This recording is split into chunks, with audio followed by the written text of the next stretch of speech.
kun katson sua silmiin.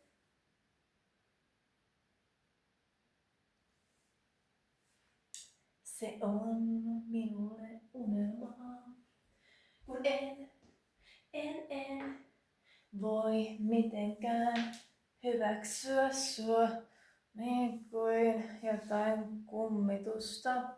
Mut mä hyväksyn sut hyvänä ystävänä. Ystäväni on erilainen, mutta sä oot mulle tosi tärkeä ihminen. Kun sä hymyilet mulle, sä oot ihana. Huomaan, että sä voit olla mulle kuin... Miten se nyt sanois? Kun katson sua silmiin, sä näet kauniilta ja komealta. Ulkona on jo aika pimeetä, mutta on ihanaa, kun on kesä tulossa. Mun ei tarvitse tiskata, koska on puhdasta. Täytyy välillä siirrellä, että näkee paremmin, kun katsoo avaruudesta suoraan maailmaan. Nyt on hyvä. Joo.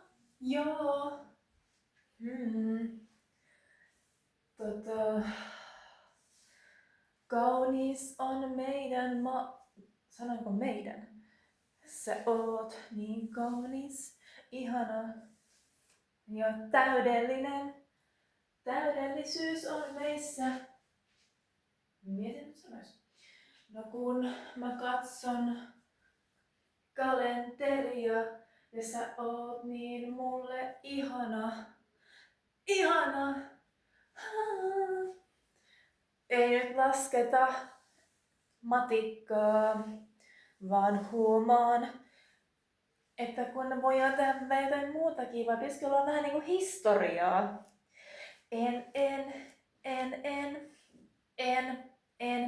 En.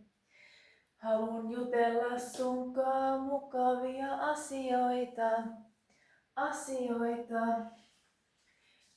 Ei nyt ajatella, että vois olla mitä vaan.